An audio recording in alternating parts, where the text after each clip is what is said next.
Hello, everybody. It is Tuesday, July 16th. I'm Elena Barbera. Welcome to the Based Mother Show. Today, oh boy, what is there to talk about? The RNC started. The left has some really ridiculous conspiracy theories about Trump staging his own assassination attempt.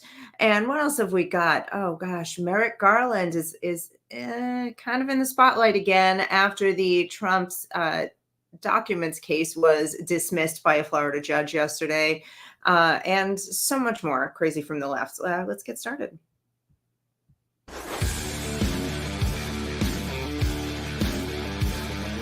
Have you heard of the based mother?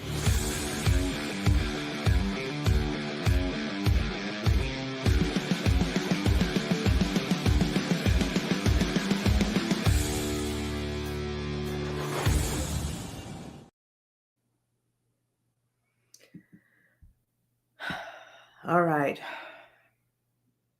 Over the weekend, there was a really hard to take assassination attempt against President Trump. And the left, in all of its craziness, has come up with a theory that he staged the attempt himself, if you can believe that. So what that might have looked like is what they're actually saying is that there was a meeting with Trump and all of his advisors, and they're sitting there and they're like, listen, how are we gonna get more sympathy? How are we gonna get more votes? Because we're so afraid we're gonna lose, as if that was happening alone. And then they turn around and they're like, we got it, Mr. President. What we're gonna do is we're gonna have somebody shoot at your head. Except don't worry, because they're gonna miss. They're going to miss. No, you're not going to get hurt. They're just going to like nick your ear.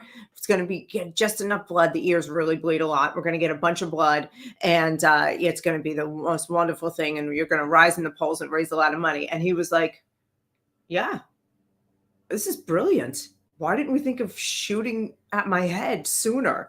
And then somebody else will be like, yeah, and I know just the guy. You got this 20-year-old weirdo from Pennsylvania, and he'll do it. He'll take care of it. And then, of course, we got to whack him at the end so that, he doesn't talk about this, plan and let the cat out of the bag.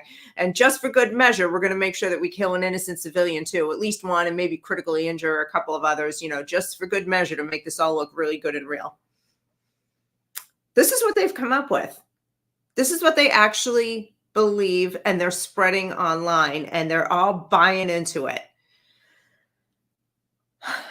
I mean, quite frankly, it's exhausting listening to their rhetoric online. And then, of course, on Sunday, President Biden came out and said, we have to lower the temperature. That is after years of calling people like me a MAGA extremist, a threat to democracy, a white supremacist, a Nazi, and a fascist. Now you want to lower the temperature? You're full of it. We know you're full of it. You hate us. And it shows in every single word you say and every single action you do. This is like being in an abusive relationship. And after you've been punched in the face and you have your wrist broken and you're bleeding out your busted lip, somebody comes over and says, but I love you. That's exactly what this is like. It's exhausting dealing with this presidency. But also it's really disappointing dealing with our fellow Americans. So there was this video going around the internet, and there was a woman who works at Home Depot who apparently put out a really vile post, like something along the lines of, I wish the shooter hadn't missed. And a veteran confronted her. And I want to share some thoughts on this. Take a look. Are you Darcy Waldron? Yeah? Okay, from Cayuga? And you think that the shooter should have been a better shot? Is that what you posted on Facebook?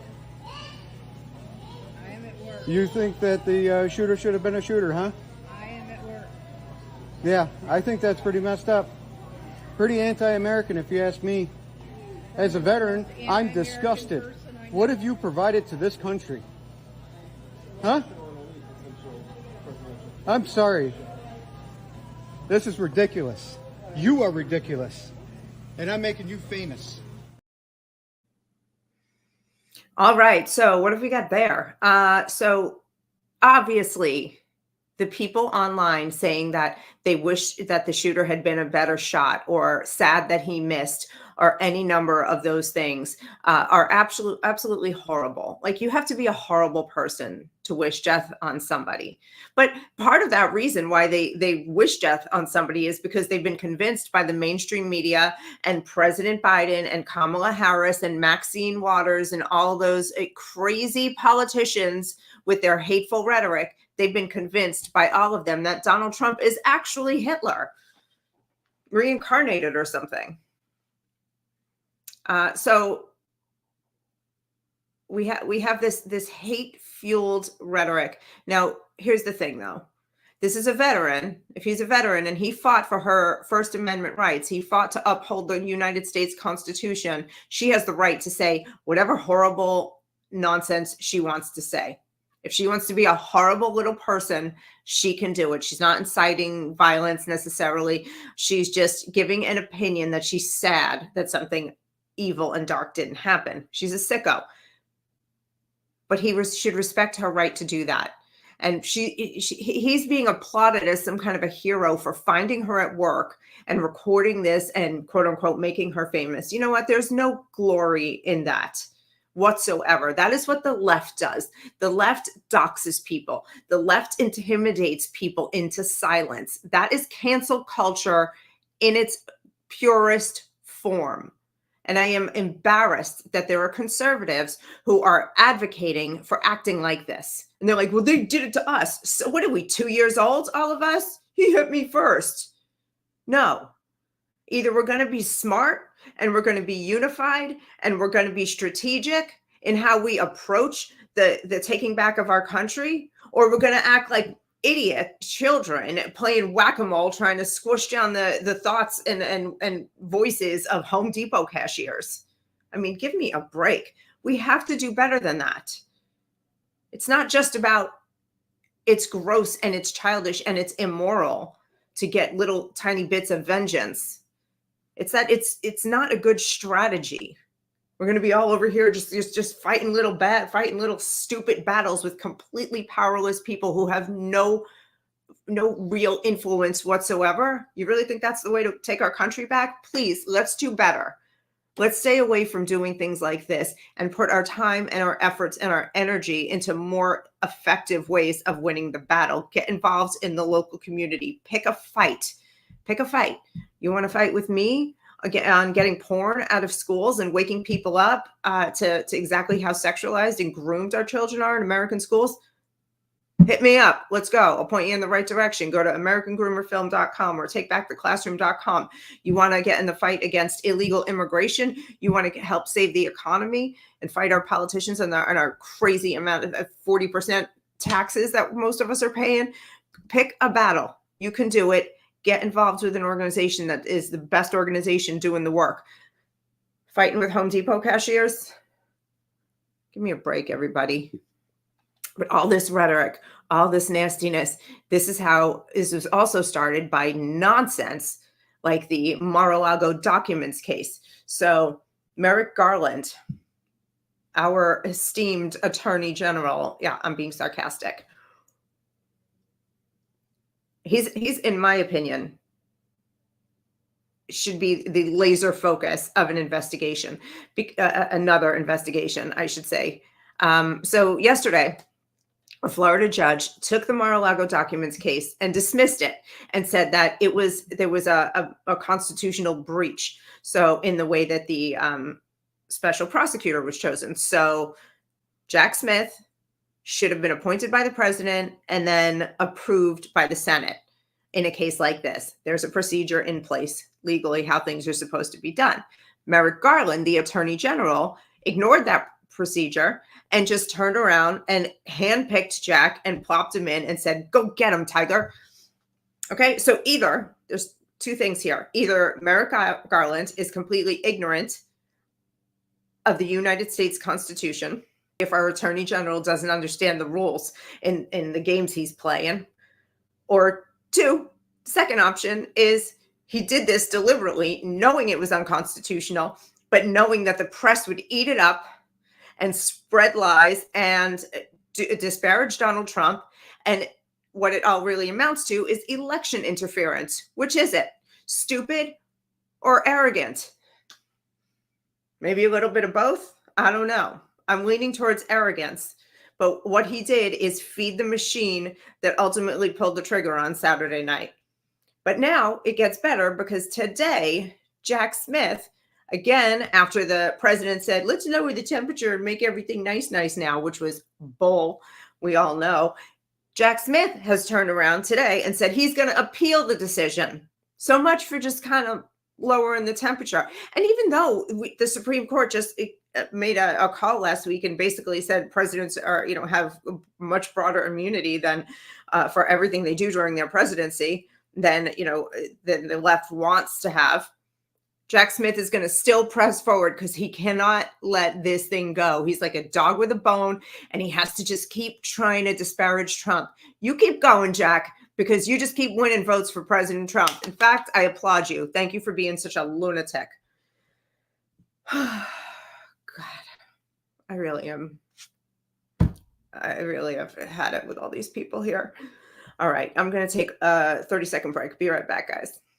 Born in the coastal plains of South Texas, Smoking Gun Coffee is founded by combat veterans that know exactly what a cup of coffee needs to taste like. Run by father and son, each coffee bean is perfected, roasted at 500 degrees, and cooled with a Gulf Coast breeze. Smoking Gun Coffee hand makes and bags each ounce of coffee for maximum customer satisfaction. With every purchase, 10% goes back to organizations that help veterans and local communities. That's Texas made, one bag at a time. To find out more, go to www.smokingguncoffee.com. Guys, go to smokingguncoffee.com and use code MOTHER for a discount. That's me, Mother, M-O-T-H-E-R. All right, so you have all heard all the liberals, from the celebrities to the White House to every crazy psycho left-wing congressman talking about Project 2025 and how evil it is, and it's going to take over all of our rights, and we're going to be living in some, Trumpian dystopia. Well, okay. They even made a website to say that Project 2025 is Trump's official platform, which is not true. Project 2025, as everybody knows, everybody with a brain knows by now, I should say, is from the Heritage Project, who is definitely aligned conservatively with President Trump, no question about it. But the truth is, it is not Donald Trump's official platform. His official platform is Agenda 47, which you can see on his website. And over the coming weeks, now that we've got J.D. Vance on board and the campaign is really starting to take shape, over the coming weeks, every show, what I'm going to be doing is taking a different piece of Agenda 47 and bringing on some of my fellow Patriots Prayer Network panel show hosts as panelists. And we're going to dissect each aspect of this and talk about it. And maybe we'll even bring on some opposing views if we can find anybody willing to have the conversation. We'll see. I'm really excited to dig into Agenda 47, though, and let people know and start spreading the word, the truth about what Trump is all about and how it can help us to make America great again. It's things like, getting critical race theory out of our education. It's things like protecting children from, gender ideology, things like energy independence here in America, eliminating warmongering and putting America first again. It's things like going after the cartels that are running our southern border and taking back control of our southern border. Things like deporting illegal immigrants who are here just for a meal ticket, who aren't really here for asylum and who are just riding on the backs of American taxpayers. It's things like reinforcing and rebuilding the strength of our military. It goes on and on. I can't wait to dig into it with my fellow hosts. We're going to have a lot of fun here.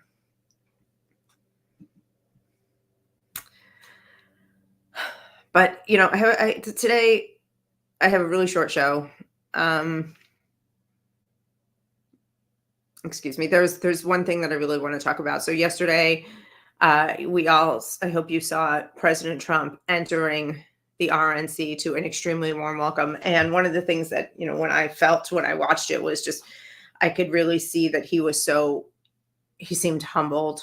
He seemed very somber, emotional. I was emotional watching it because, he walked in not in his usual boisterous way, very serious, and I really loved it. And of course, he had the bandage on his ear because he's still healing from the attack. And I want to say that if you're a praying person, I'll ask that you please pray for President Trump, because he's going to need it. He's got a lot more appearances to make in the coming months. We saw the major Secret Service failure that happened on Saturday, and I pray that he gets the people around him that will keep him alive. And there's a 3,000 or so year-old text that I've got for you. It's very short. This is from the book of Psalms, and it really fits this situation with what's going on with President Trump right now. And this was written by King David. See how many enemies I have. See how much they hate me. Protect me and save me. Keep me from defeat. I come to you for safety. May my goodness and honesty preserve me, because I trust in you. That's Psalms chapter 25. I pray that God and the Secret Service protect Donald Trump much more effectively in the future, so he can serve as our 47th president. I'm going to play for you now as my goodbye for today, the clip of Donald Trump walking in last night. God bless America. J. Trump.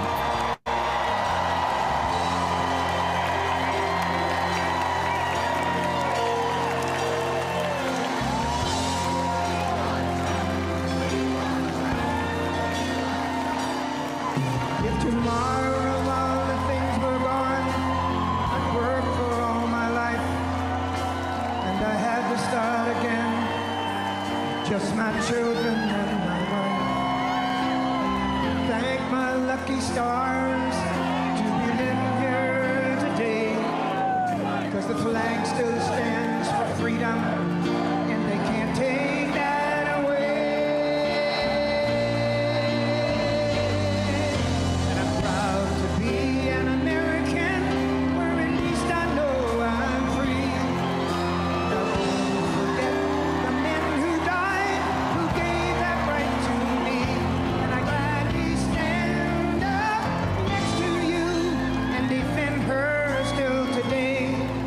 'Cause there ain't no doubt I love this land. Sing it! God bless the USA.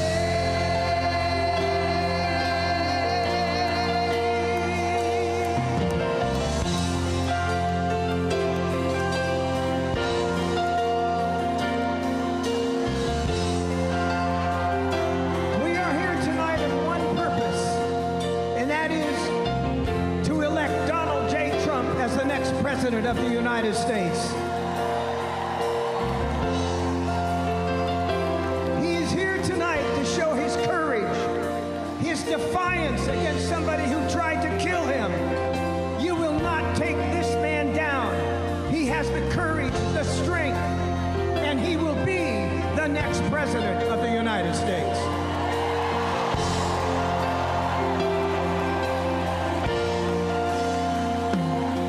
From the lakes of Minnesota to the hills of Tennessee, across the plains of Texas, from sea to shining sea. Ladies and gentlemen, the 45th President of the United States, and soon to be the 47th President of the United States, please welcome Donald J. Trump.